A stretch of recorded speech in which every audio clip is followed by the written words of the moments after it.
Hello, welcome to the Black Etc. podcast, a podcast about how ideas and culture spread amongst Black Americans, especially outside mass media. I'm your host, Ian Youssef.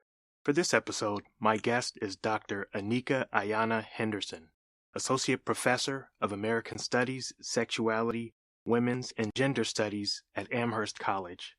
The topic is the idea of marriage in Black popular culture of the late 20th century. We lean heavily on the arguments in Dr. Henderson's book, Veil and Vow, Marriage Matters in Contemporary African American Culture. Now, this is a long episode. It was initially about half the time, but after our first discussion went so well, I actually reached out to Dr. Henderson to ask if I can get a part 2 to talk about more modern developments. In this case, talking about the innovations of the Black Housewives shows and some of the social media and online discourse around Black marriage and what that means to the culture. I thank Dr. Henderson so much for agreeing to do that part 2 because I think we really got at a lot of interesting ideas and we still left a lot of meat on the bone. Like, we didn't really talk about as much as I wanted to Black modern films, the relationship thrillers, and the works of, say, Tyler Perry or the Black independent Tubi movie universe. We didn't talk as much about Black relationship gurus and self-help folks, or grifters as I would call them. So we didn't get to do that, but I hope to talk about that soon, and perhaps Dr. Henderson will join me again. But we did talk about some really interesting things. So Dr. Henderson not only talked about the content of the Black popular culture, but the context at the time. She framed it in the history of ideas about Black marriage going from after emancipation through the modern day, what marriage has meant symbolically and materially in the Black community. We talked about the importance of the popular fiction of Sister Souljah and Terry McMillan, whose works operated below the mainstream, but were super popular amongst Black people, especially Black women. We also talked about how gender and sexuality affected the reception and the orientation around marriage in these works. I truly enjoyed this one. I think this is a very fascinating discussion, and I'm excited to allow you to hear it as well. Today we're talking about contemporary ideas of Black marriage. I'm joined by Dr. Aneeka Ayanna Henderson, author, Associate Professor of American Studies, Sexuality, Women's, and Gender Studies at Amherst College. Her first book, Veil and Vow, Marriage Matters in Contemporary African American Culture, is critically acclaimed and well received by the public at large. Welcome, Dr. Henderson. Thanks for joining me. It's wonderful to be here. Thanks for having me. I want to give you an opportunity to talk a little bit about the motivation for the book. I am specifically interested in why explore the concept of Black marriage, why use a critical analysis of pop cultural texts, and why the focus on the late 1900s. Oh, that sounds, I'm old. I'm old. The late 20th century. Yeah, no, that's so funny. It was certainly a project of love and labor. I think because I grew up during the 90s, the 80s, I was actually seeing so much of the discourse and hearing so much of the conversations around Black marriage and like a kind of crisis about it, both in the news, but also like in beauty shops and kitchen tables. I was an avid reader of Ebony magazine, Jet magazine, Essence growing up because I kind of grew up as like a latchkey kid. And so part of my growing up meant like trying to find something to do, right? Trying to entertain myself. Yeah. And so I was reading those magazines, but I was also reading a lot of the books that were on the bookshelves in my house. And so my family members, particularly the Black women, they were reading these pop fiction texts. So like Terry McMillan and all of those texts. And I would hear the discussions, really interesting and vibrant discussions about them in the beauty shop and, you know, across the kitchen table. And so I just became very, very interested in it. And I think too, I grew up as a child of the Black Midwest, I grew up in Chicago, but I also kind of by way of the South. And so there was this kind of culture, I think it's both Black Midwest and Black Southern culture, that children didn't really speak unless they were spoken to. Mm-hmm. And so what that meant for me is I became a really great listener because it wasn't so much about like adding to the discussion, not that I would even know about like divorce, infidelity, all of that stuff, but like really listening to how these women were talking about the things that were coming up both in the news and also in these novels and also films as well, because that was around the time where The Women of Brewster Place, for example, was both a novel, but it was a big deal that it came on TV as a TV series. And like Yeah. a lot of people sat around, families sat around at that particular time to watch that. And then you had the Cosby Show, Different World, and all of that adding to these conversations. And of course, Good Times and all the other ones. And so there was definitely a kind of microscope on Black families in a way that made it such an interesting and evocative topic. And so, again, kind of hearing both the news reports and also the popular culture made me kind of want to fuse the two into Veil and Vow to think about like how these two things are intertwined, like the popular and the political. Mm-hmm. How are the ideas of marriage that you're looking at in the 1990s from the works from that era different from the ideas about Black marriage that came before that? Yeah. So I'll just start just a little bit with thinking about even before that time, right? So in earlier periods, I think we can think about after emancipation and into the mid 20th century, Black communities kind of treated marriage as this foundation for stability, right, and protection. Mm-hmm. And so, and then after slavery, formerly enslaved people and couples were actively registering their unions with the Freedmen's Bureau and securing legal standing for themselves. And so marriage became this kind of paper proof of personhood, right? It became a mark of citizenship. Mm-hmm. And then early into the mid 1900s, like, so Black churches were kind of hosting weddings, Black families were kind of commissioning these studio portraits to kind of assert marriage as this badge of dignity and moral standing. And then I think about the civil rights era, and you think about those portraits of like Dr. Martin Luther King Jr. and Coretta Scott King. You saw a lot of those kinds of images circulating to really assert that Black families were loving. And they were countering these kind of racist stereotypes about dysfunction and disorder. So, respectability became this kind of imperfect form of resistance. So it's not that romantic love didn't matter, but marriage was built to withstand a hostile world. Mm-hmm. So they were like pooling wages in the face of like job discrimination. They were raising children together in segregated neighborhoods. And so it was, marriage became a kind of sanctuary and a shield.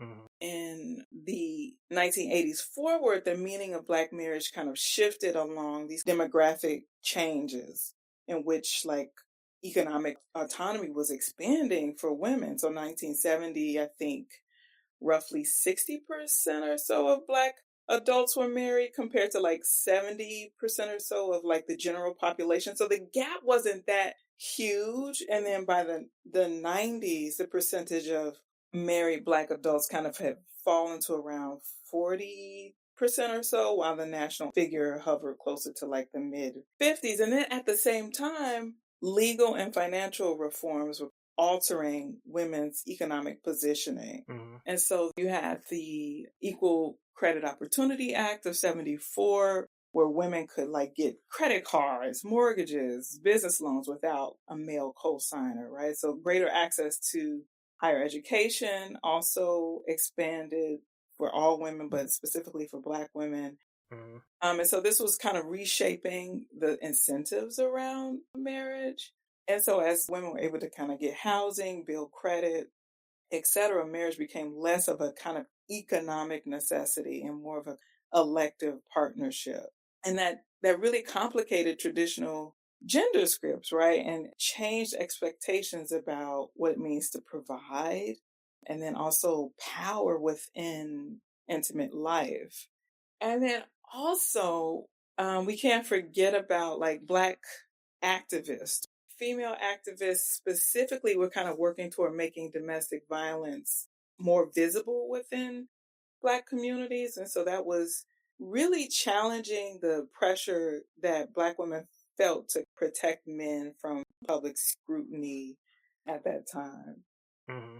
And so, you have these grassroots organizations, et cetera, that insisted that abuse could not be like excused in the name of racial solidarity. And so that shifted the way that Black women were also thinking about marriage. And then you have the prison industrial complex, which we start to see more visible representations of in the late 90s and early 2000s. And so, Black men were incarcerated at nearly 5 or 6 times higher than white men. So that was shifting or altering the gender ratios in our neighborhoods. And so all of this kind of together fed this public discourse about a marriage crisis, a marriage gap, even as these marriage rates were declining across the board in the United States. Mm-hmm.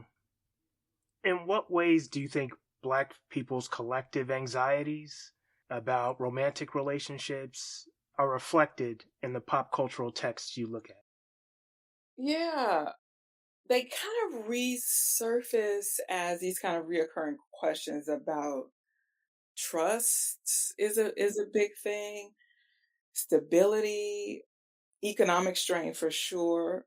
And these things aren't really abstract, right? So they're shaped, as I mentioned, by mass incarceration, economic precarity, gender labor imbalance, and then of course, this kind of long history of Black families under racial surveillance. And I do just want to unpack that last thing for a bit because it's really important to think about how Black intimacy and kinship has repeatedly been monitored, policed, regulated in ways that white families haven't, right? So under slavery, we know that marriages were not legally recognized. Families could be forcibly separated.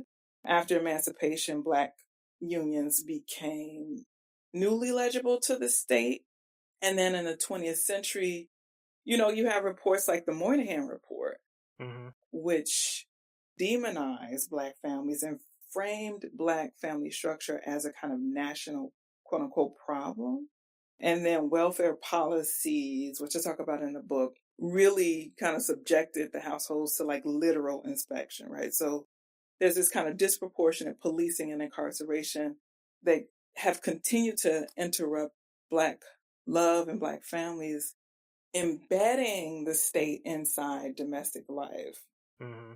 And then at the same time, the media and like this kind of political discourse has treated Black marriage and parenting as a barometer of racial health and really magnifying the scrutiny. And so, like, one thing I talk about in Veil and Vow is how this scrutiny folds marriage into a narrative about meritocracy, or what I call marriageocracy, right? And so partnership functions as this kind of proof of discipline and personal responsibility, right? That's operating outside of structural inequality. So it's about like an intimate commitment and your social credential and evidence, right, that you've earned, quote unquote, earned stability through hard work and pulling yourself up by your bootstraps. Yeah. And proper gender performance as well, right? So a lot of that gender performance too was, it was certainly falling on Black women and men, but you had a lot of self-help books directed towards Black women. Yeah. And I'm looking at you, Steve Harvey, and the young look. Oh yeah. Yeah, That yeah. was telling women like this is what you need to do to like get Right. a husband. And you had talk show segments, which I watched all the time. Like I said, I was a I was a latchkey kid. I watch the same ones. Yes. I even remember cutting school one time in high school and going to the audience. I sat in on the Jenny Jones show. Oh, really? Yes. Okay. Yeah, I was deep in pop Yeah, culture. yeah. I was deep in it. And then like bridal magazines, which, they say they're about like what dress you're going to wear, but it's like, there's a lot of them. I think in the 90s, it was like 40 bridal magazines circulating about like how to be a good wife. And I don't remember like a ton of magazines about grooms or husbands, but Yeah, I don't think they existed. right.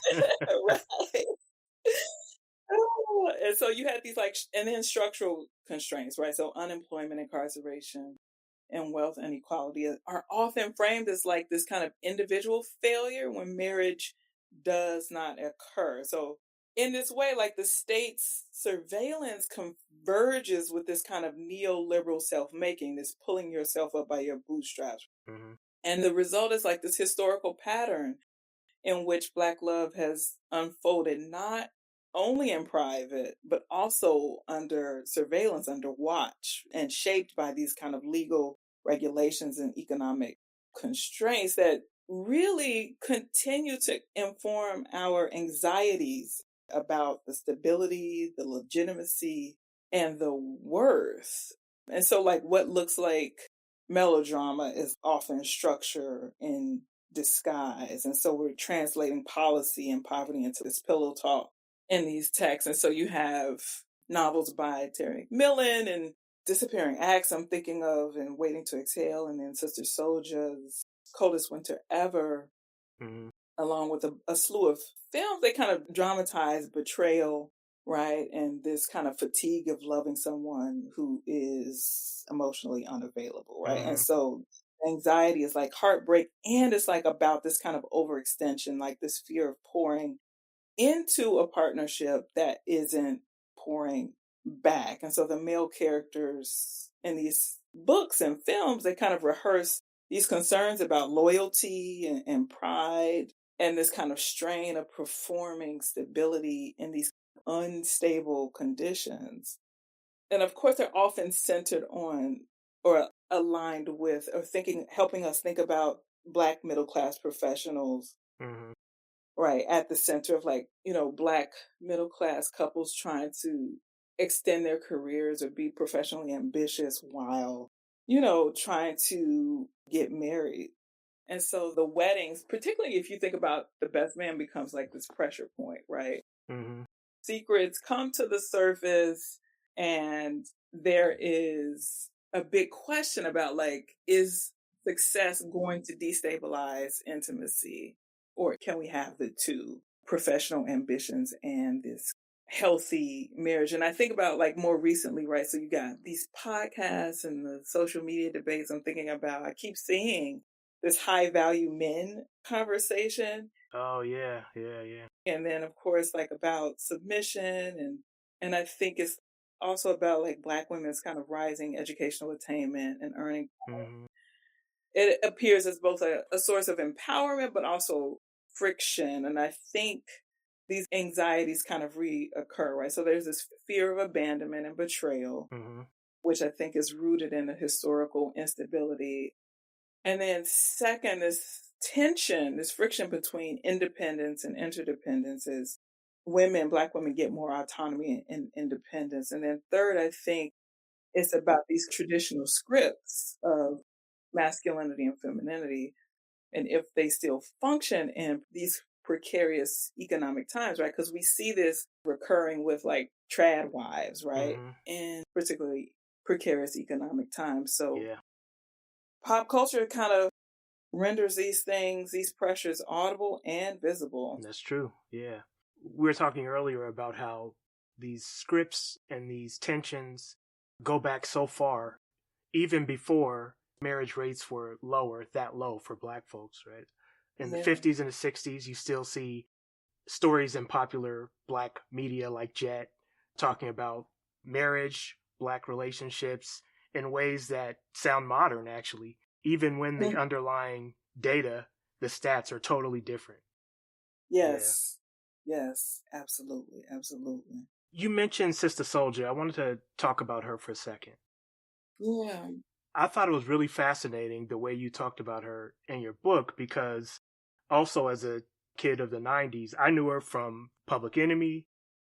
I knew her from the episode of A Different World, Yes. the kind of Rodney King episode.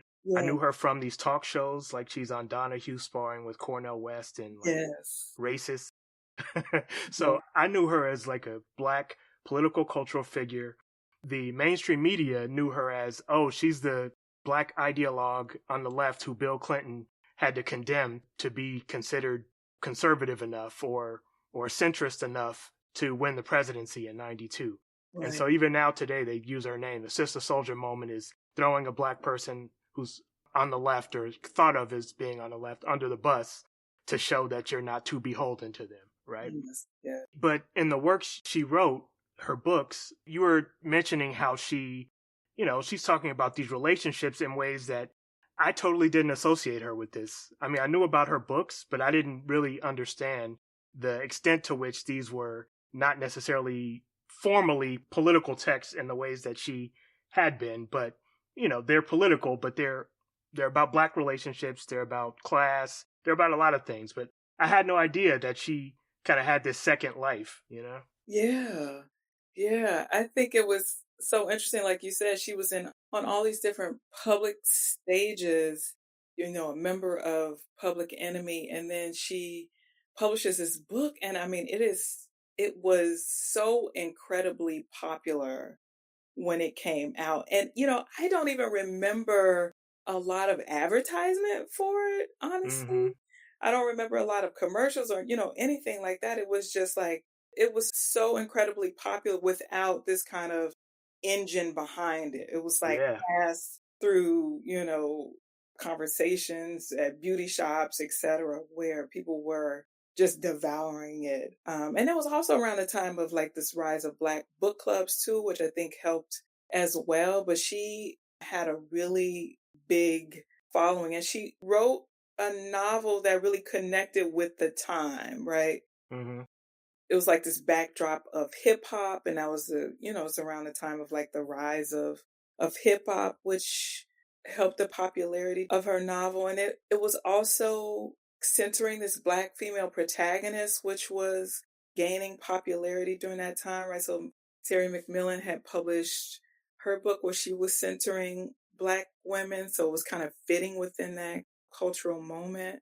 And it was capturing, some of the debates about Black love and this kind of fear about Black women marrying or being attracted to men because of their money, right? Mm-hmm. Right, Mm-hmm. that classic tale of like the gold digger. So she was really capturing a lot of those conversations in that book.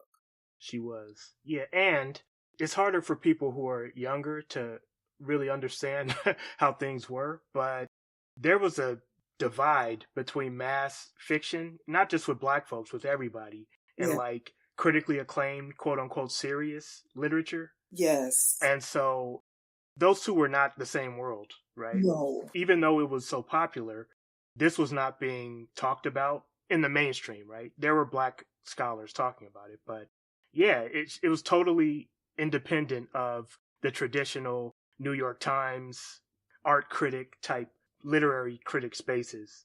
Absolutely. What are some differences in how black men and black women audiences were engaging with the concept of black marriage in the works you looked at? Yeah. So when Terry McMillan, and I keep mentioning her because she was like, she was in some ways like the pioneer of this movement of Black popular fiction. And she had a large audience of Black women who were really hungry for Black popular fiction. They were looking to like being represented in a way that felt like they weren't in so-called literary texts, Mm-hmm. because she was really thinking about the now, right? It was like it was set in the time in which she was writing. And so it felt new and it felt contemporary Mm-hmm. in a way. And so they embraced her. as a kind of mirror. And she was focused on professional Black women, right? And so Yeah. they were experiencing that, this kind of economic mobility. And so they kind of responded to it with, celebrating a lot of the work that she was publishing. Because she was talking about professional women who were carrying mortgages, they were having children and in search of love. And I think beneath that was this kind of question about, this relationship between love and labor, like how much of devotion is becoming like this double shift. And then the Black male readers didn't love it so much. They kind of bristled at what they felt like was a kind of public indictment, right? So they were worried that these flawed fictional men, and the women were flawed as well, kind of reinforced. They felt like the male characters reinforced stereotypes. Mm-hmm. And so they felt like the characters were like caricatures of like Black male stereotypes. Yeah. Yeah. And so they kind of approached it differently. And, she had a lot of pushback from Black male readers, especially when Waiting to Exhale and Disappearing Acts became film adaptations. Yeah. There was a kind of pushback on that. And so there's a different approach from Black male audiences and Black female audiences. Yeah. A lot of that echoed the response to the Color Purple film. Yes. Yeah, that's a really fascinating story because the types of people who came out critiquing the film, it's not who you expect all the time, right? You had Tony Brown, the kind of Black Enterprise type. Yeah. You had people like Ralph Wiley, who was exceptionally smart and critical and progressive. You had even James Baldwin and even Alice Walker herself expressing reservations about the film. Yes. Now that's complicated by the fact that it was a white man, Spielberg, who directed it. Right. And it won awards. It was aimed at, they thought, a white audience. Yeah. But yeah, that's a really fascinating conversation, and it has echoes in Terry McMillan's response. That's right. Yeah. That's right. Yeah. In this period, there were a lot of Black gay and lesbian and queer writers who gained a mass following. How does their work deal with marriage, given the difference in politics and laws, and where back when they were writing, gay people could not get married? Right. How does marriage, Black marriage, how is that reflected in their work? Yeah. So I think Black LGBTQ writers were thinking about marriage differently, right? So it wasn't about, and they were kind of operating on a different symbolic timeline. Mm-hmm.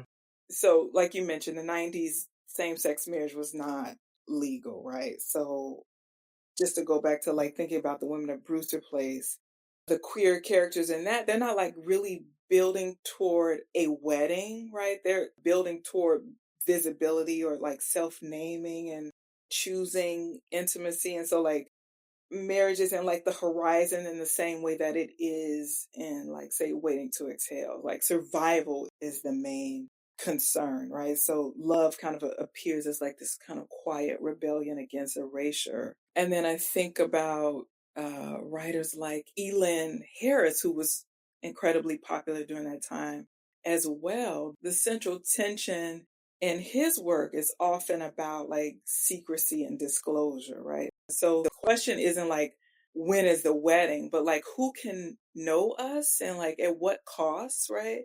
So it's about like closet and confession. And so the partnership really functions more as like a refuge for those characters. And then I think about for the 2000s, after like legalization in 2015, the terrain kind of shifts a bit.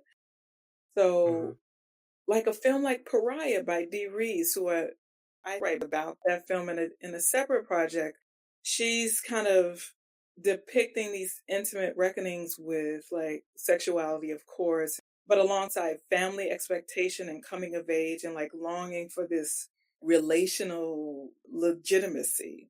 So it's not culminating in marriage, but it's like it's making visible this emotional groundwork, which makes this long-term commitment imaginable and possible for the characters. And so marriage becomes like conceivable and maybe even desirable again, but it's not saddled with the idea of we're going to see a wedding at the end of the film because there's like so much ambivalence, right? So for some Black queer writers, marriage offers like this legal safety and like communal recognition, of course. But for others, it really risks this assimilation into an institution that's historically shaped by patriarchy, violence, all of these things. And so it becomes a kind of contested threshold where it's not like about let's just hurry up and get married because it's something that's been withheld from us, but they're really thinking about interrogating the history, the political climate,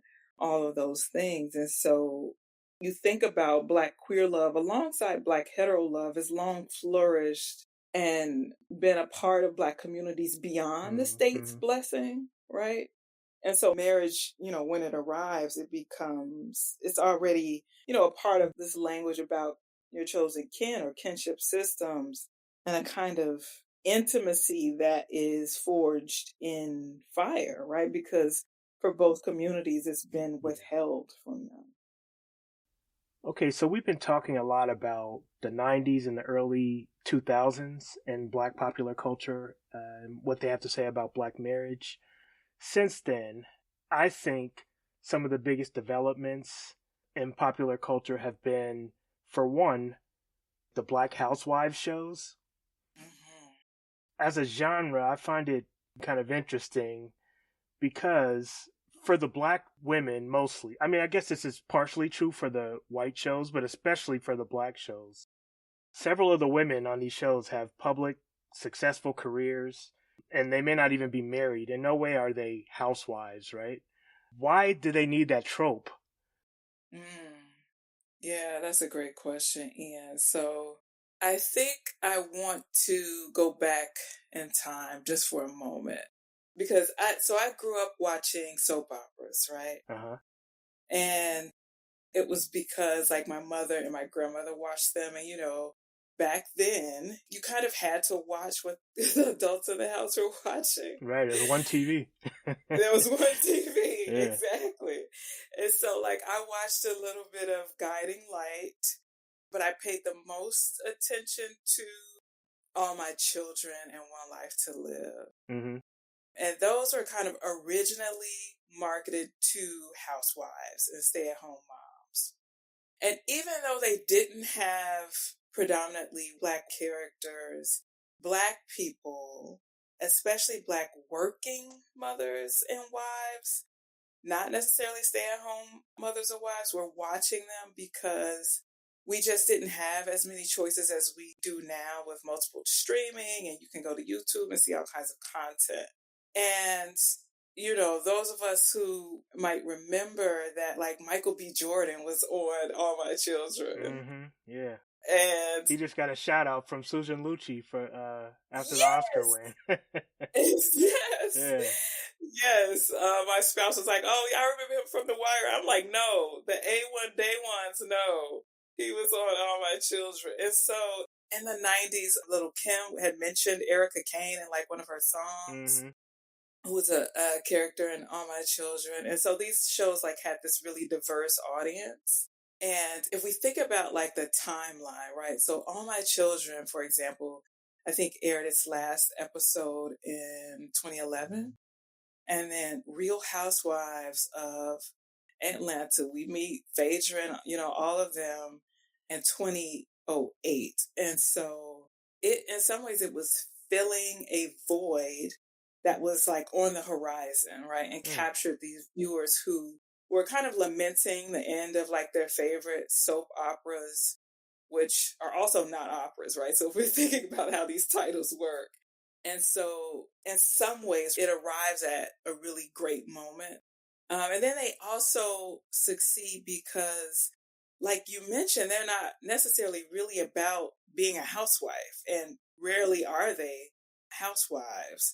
And so the title is a kind of misdirection, but it actually does a kind of crucial cultural work because for decades, Black marriage in popular culture was often, not always, but often tethered to respectability. It was asked to model stability, asked to be morally upright and kind of participate in racial uplift, not necessarily explicitly not saying like we're participating in this, but that was like part of the cultural work. And so you have a show like Real Housewives of Atlanta or Potomac, etc. They kind of abandon that burden and replace it with spectacle that really is more closely linked to soap operas. They depict Black intimate life as messy, really messy, flipping over tables messy, excessive, funny, pleasurable, and also contradictory. And so it's no longer really being asked to represent the race, quote unquote, correctly, but really circulating as drama, as humor, luxury, conflict, all of those things. And so many of those things existed in those daytime soap operas. And so it's kind of, in some ways, replacing that world. And it's transforming Black marriage from like a moral obligation into this performative social world. So it's like one that audiences, Black women in particular, for the ones that we're talking about, they can like consume them, debate them, etc. And it's like in some ways similar to the debates I would hear in beauty salons about like Erica Kane when she was marrying her 8th or 9th husband. And then, you know, and it just kind of as an aside, the Real Housewives, that franchise itself, is like really one of the few spaces in Hollywood, that an industry that, you know, we know is racist and sexist still in 2026, where large casts of Black women are consistently hired and made visible. Like it's hard, like as I go through my Netflix and Hulu, like it's hard to find shows with like a predominantly Black cast. So that's one thing. And then another thing is, it's such a great question because it's really layered, because another thing is that it feeds this kind of growing fascination with Black wealth and mobility in a 21st century, right? And so this is particularly important in a moment of widening economic inequality. Yeah. And so the Housewives franchise kind of offer us this really expansive window into a world that we have not really had in the past. Like there was a bit of wealth you could locate on like the Cosby Show or, you know, I can't even actually. Because they don't flaunt it. And even in the ones in the past, they weren't flaunting the wealth in the same way. No, right? Exactly. Yeah. And so we get this window into like these kind of like mansions, right? Yeah. People living in mansions. And then also like kind of what you said, right? It's also delivering marriage, but also lifestyle as narrative. Yeah. So if you think about She by Sheree, is just like one example of that. And then you have the fashion, the businesses, the careers, the friendships, and all of that kind of carry equal weight, because so marriage is like just one thread in this kind of larger tapestry of visibility and identity. So the term housewives is like, it's so sticky and so resilient even when it doesn't apply, because it really provides a familiar container. Like it promises those of us who watch those kinds of shows like access to the domestic sphere, to like intimacy, to interpersonal drama that drives the genre in the same way that the term itself, soap opera, functioned.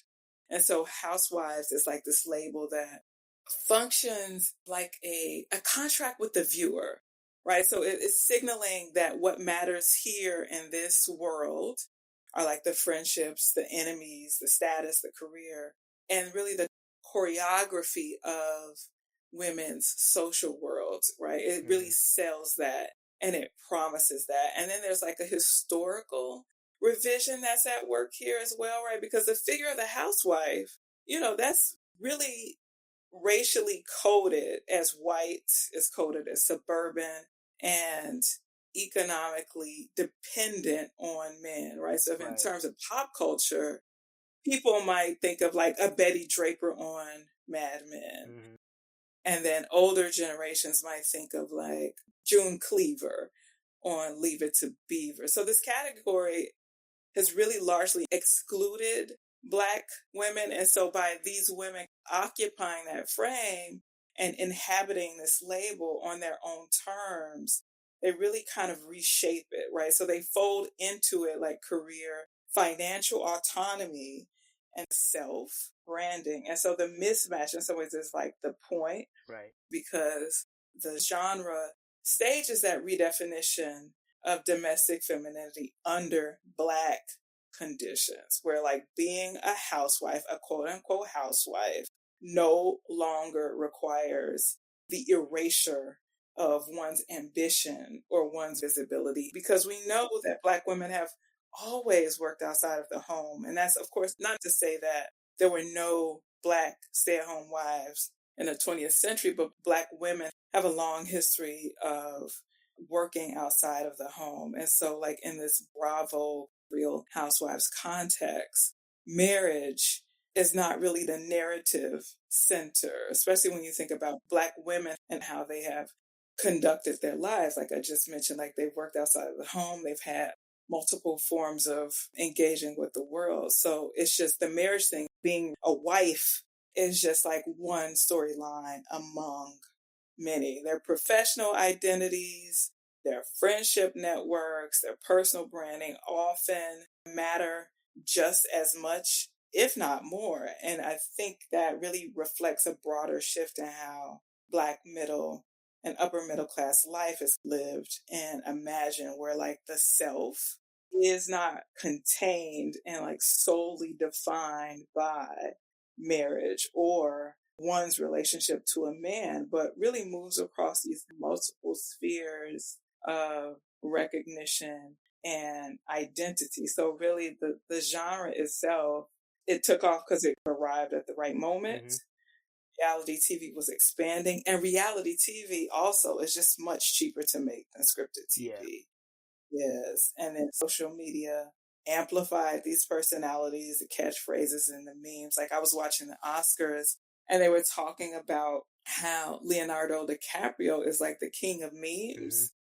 And it just made me think about how many memes actually feature Nene in them. Yeah. Her running, her, yeah. Yes. Yeah, there's so many of them. Yeah. And so it's like, it's pretty remarkable. So anyway, like these shows offer something earlier forms didn't. You know, Black women are like both subjects and producers of the narrative, and they're kind of trying to shape their own visibility even as they are consumed. And so that housewives label lingers, not necessarily because it fits, but really because it's like framing visibility in a way that audiences instantly recognize and understand, even as the women inside it kind of remake the category entirely. Right. I want to segue a bit by talking about the way that marriage is used as a cudgel and as a weapon in gender war in Black online social media spaces. You actually get some of that even in the housewives shows, right? Where if the women are not married, certainly if they don't have kids, but also if they're not married, they kind of get shade from the other women as if like your life is not complete. Yeah. But in terms of the online social media spaces, I really try and stay away from that stuff. I find it unusually depressing and toxic. Yeah. Specifically, I'm talking about the, I think, anti-Black subcultures. You know, there's one called Divestors.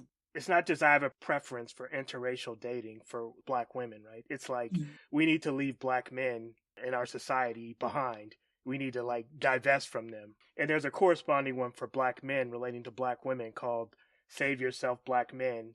Like Black women are the problem in our community. Save yourself and get rid of them. Yeah. Yeah. There's also this passport bros thing. Oh, yes. All of this stuff is anti-Black. People clearly have some issues with the Black community, with self-esteem, but yet they feel the need to channel it in a way that mirrors social movement. So it's not just I have a preference. It's we need to get together and express this preference. Using marriage as a cudgel to reflect their weird anxieties about Black men or Black women. Have you encountered some of this stuff in your studies on Black marriage on the internet? I have a little bit, and like you, Ian, I found it pretty sad.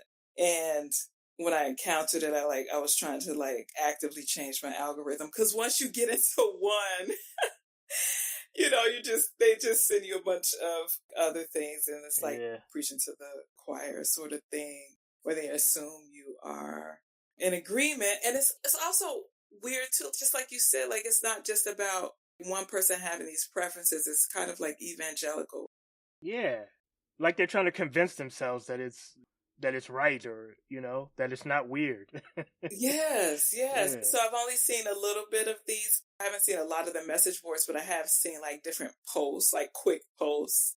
And in my experience with that, it seems like marriage becomes a kind of, like you said, cudgel or lightning rod in these digital spaces, because it condenses this really long history of racial inequality, racial uplift, economic struggle, and gendered expectations into like this single, highly visible metric, right? And so it's like easy to weaponize, often in the way that I see it, right? Because it looks like it's like ostensibly objective, right? So like you mentioned, like you're either married or you're not. There's no gray area. Mm-hmm. Your so-called quote unquote body count, I've seen a lot of that. It's like a data point, right? That looks like it's objective, and right. So that the supposed simplicity allows people to kind of use these things as proof, right? So like as an accusation, as a shorthand for worth, like what your worth is. Like you hear these terms like high value, right? Mm-hmm. I didn't hear these kinds of terms in the 90s. So it was like a shift in language, which points to a shift in thinking about how we're attaching worth to these things. And so marriage is rarely discussed as like a lived thing or lived relationship. It's like treated as evidence, something to win, something to discredit someone with, something to withhold as well. And so what I talk about in the book is like part of the force behind this really comes from the historical weight attached to Black marriage.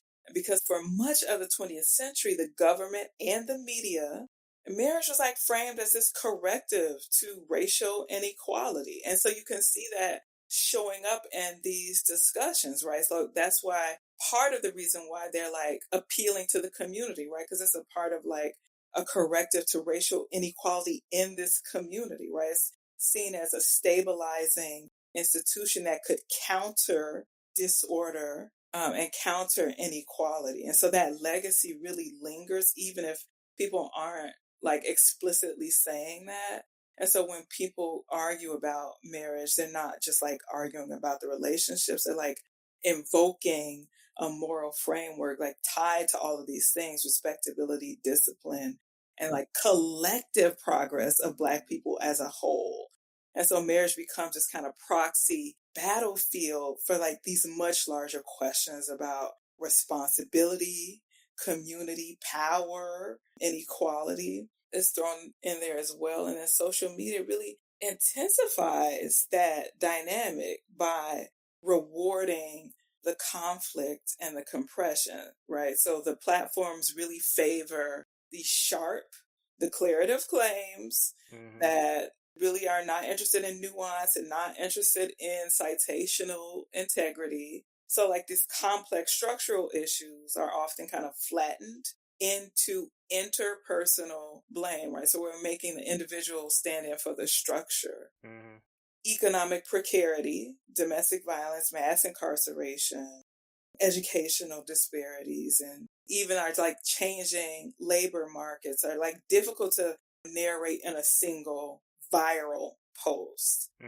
And so these posts really land because it feels immediate, it feels slick, it feels legible, even when it's obscuring more than what it reveals. And then also, like you mentioned, like on the Real Housewives shows, they are kind of shading each other for being single, for being married. And that really points to like how we are still in 2026 thinking about marriage as status laden, right? It still functions as status, right? So online and in real life, right? So these wedding ceremonies, the diamonds, anniversaries, all of that, and couples content, especially for the female content creators, really kind of circulate as visual proof of this achievement, right? We often think about marriage still as a kind of achievement and thinking about someone's worth in society, right? Because I've seen a lot of female content creators complain about this. They'll say like something about how they get more views and get more engagement if they announce their engagement versus their regular content, like whether it's comedy, educational, no stuff or lifestyle content. And that's from, men and women. So, this really kind of demonstrates how marriage kind of still functions as a status marker. We're still thinking about it in this way. It's even as we try to imagine, we're much more progressive. And then the stakes are much higher. It's just really as much higher for Black people and Black intimate life because we've just for so long been publicly scrutinized and pathologized as dysfunctional, right? So you have things like the Moynihan Report doing that.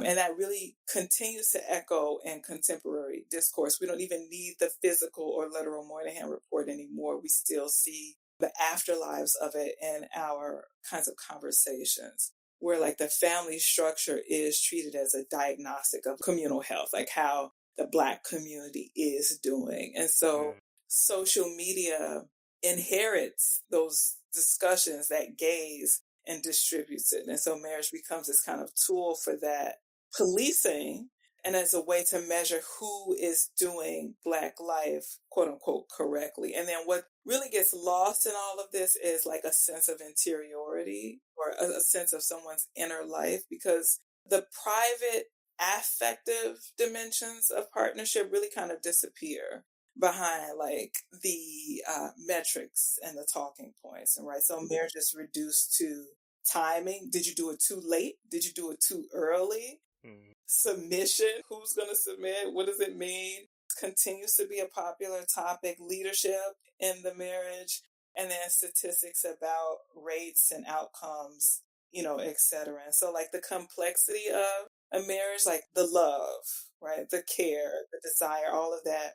And the personal history that each person has is kind of stripped away in these conversations. And so that lightning rod kind of works because it flattens the very thing it claims to value, right? We attach marriage to these things like love and care and desire, but it turns marriage into like this argument and then uses that argument to discipline Black people who are already navigating an uneven terrain. And so it's like it's circulating in these spaces as a really deeply charged symbol. It's carrying so much. It's carrying history. It's carrying violence, inequality, aspiration, anxiety, and judgment all at once. It's like the bag lady, right? The Erykah Badu. Yeah. It's so many bags attached. And so it's power as a weapon comes from that density, right? It could be wielded quickly. It resonates widely. And it feels really decisive and objective, even when it's doing the least to illuminate what Black intimate life actually looks like on the ground in the day to day. Yeah. Can you share a little bit about any projects you're currently working on? Yeah, so right now I'm focused a lot on music, and I'm focused specifically on R&B, rhythm and blues. And, there's a lot of kind of conversation and debate about it. Is it dead or not? But at the same time, you have like K-pop, which has a lot of R&B influence, right? Really thriving in this space. So I'm looking a lot at R&B and I'm thinking about how it builds this kind of interior world for Black communities. And we often think about, music, Black music as in terms of celebrity or biography. And I want to think about it as a kind of cultural theory, as something we can look to for helping us think about interiority. So like, what it means to think about memory, contradiction, imagination, and ambitions through this form of music. And I'm focused on Mary J. Blige as a central figure for this, because I think that the scholarly attention to her doesn't really match her cultural impact. Like as of 2026, I think she has like 15 albums. Yeah. Yeah, and so I'm thinking about her work, her legacy, but also thinking about her as providing us with a kind of cultural theory about the power of our inner lives. Yeah. All right. We get to the portion of questions that I ask every guest. Yes. The first one: what songs got people on the dance floor back when you're going out dancing at your peak? Could be now. I don't know. Yeah. I think about so going back to the 90s. So first I'll start with so I grew up in Chicago, and Mm-hmm. Chicago has a huge house music scene. Yep. So I'll start with local songs that really got folks on the dance floor was Percolator Yep. by Cashmere, Pressure Cooker. Yep. And so those were always got people on the dance floor. And then if I think more broadly, I think about Little Kim's Crush on You Mm-hmm. was super popular. Missy Elliott's Hot Boys. Yeah. Ladies Night with Little Kim. And I think Mm-hmm. that is such a classic because it had Little Kim, it had the Brat, Yeah. Missy Elliott, Left Eye, Angie Martinez, Mary J. Blige was in the video. And I'm trying to think of a song right now that has a similar set of folks, and I can't think of one. And Mm-mm. also I'll Be by Foxy Brown was another one. Yeah. So yeah, those are some big ones. What is a Black cultural work that's an absolute classic but's underappreciated? Any genre, any medium. Yeah. So that's such a great question. I want to interpret it in a broad way. So I'm gonna name 3 things. Okay.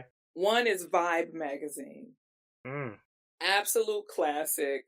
It shaped how we thought about not just Black music, but Black music certainly was important. But fashion, style, it really treated Black music as a serious thing, and Black culture it mattered on its own terms, and not comparing it to white culture or anything. This is the central matter of the text, and it's hard to get that kind of media about Black music right now.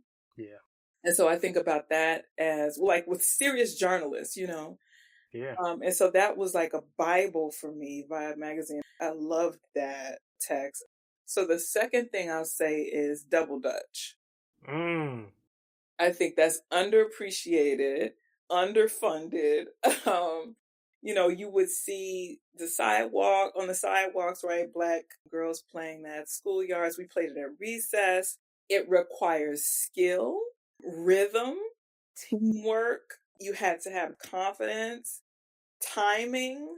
You had to have trust in the folks turning the ropes, right? Yep. Yep. And it really brought girls together in a way that I think was really important. You know what's funny? 3 weeks ago, I interviewed several ladies who were there at the origins of the Double Dutch in New York. Uh-huh. And so I actually interviewed them, and there's going to be an interview on the website. Wow. I can't wait to hear it. Yeah. Because it's that takes real skill. It's not something you see in your PE classes or anything, or in the Olympics or anything, but it's an underappreciated part of Black culture. And then I think the last thing is, you're going to laugh, but I think the French roll hairstyle. Yeah. Okay. Yes, right. So I think we were wearing that to prom, to job interviews, weddings, funerals. It required real skill to create, patience, Uh-huh. care, pride. I think it holds a lot of history, a lot of style went into it. Are you going to put pearls inside in the opening? And then you had how you're going to do the front, you're going to do spiral curls in the front. So I think that was another underappreciated classic. I would love to speak to somebody about about that hairstyle and others. Yes. And then finally, what particular dish did your family make that you looked forward to the most? Yes. So the first thing is my mother's mac and cheese. Mm. It is so good. She has this really specific recipe. I haven't seen other people I've seen like things that come close, but it's like her mac and cheese for me is like the best. I could eat plates and plates of that. Her sweet potato pie also really, really good. And I'm like, I love sweets, so that was like a big deal for me. And then a classic is the German chocolate cake, which I think is also like a classic that I don't see a lot of anymore. And that could be because of where I live. I live in the Northeast. But German chocolate cake, I think, is my third classic, goes platinum in my house. Dr. Henderson, thank you so much for joining me. Where can people find you if they need to? Yes, I am on social media. I think my handle is Prof. A. Henderson on social media, but I'm also like on Amherst College page for the college as well. Thank you so much. I really enjoyed this conversation. Yeah, thank you. Thank you. Take care. You too. I'd like to thank Dr. Aneeka Ayanna Henderson once again for a wide-reaching and interesting discussion. Again, she's an associate professor at Amherst College, and her book is Veil and Vow, Marriage Matters in Contemporary African American Culture. Please buy that book, check it out. It's a fascinating read. In terms of lessons, this one is a little complicated because it involves the interaction between materialism and symbolism. So I've described myself in the past as a materialist, which means I believe that material resources, power, structures, and institutions matter and drive outcomes in reality more than anything else. But culture is the one realm in which symbolism has more purchase. So in terms of Black marriage and the idea of Black marriage over time, it's kind of a dance between the two, right? Material resources, Black income, Black labor, how we were situated in the economy as an oppressed people relative to white folks, that actually mediated and structured how we viewed marriage. In the example that Dr. Henderson gave, Black folks used marriage after emancipation as a kind of assertion of their humanity, a projection outward to the world to define positive Black virtues. But that is a symbolic act. So the material defines the need for the symbolic somewhat informs material conditions. So the lesson, I think, is that even for materialists like myself, symbolism does matter in some cases when you're talking about changing culture. In that same example, another lesson is how ideas and approaches that you use for positive outward signaling, positive definition of Black people can and is often ultimately turned against ourselves.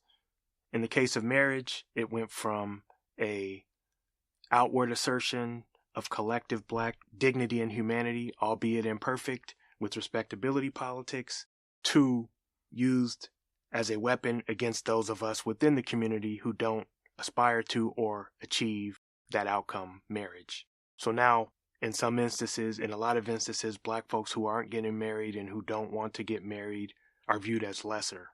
And it's also used, as when we talked about social media and Black gender wars, it's used to drive a wedge between different parts of our community. So people now, especially online and in these odd antagonistic grifter spaces, use marriage to wag their finger at especially Black women, but also Black men too. You're not getting married, I don't want to marry you, and so on. So the lesson there is that even well-meaning, positive assertions of collective pride and humanity can be subverted and turned inward against ourselves. Thank you so much for listening. Please subscribe, like, rate, review on whatever platform you use to listen. Until next time.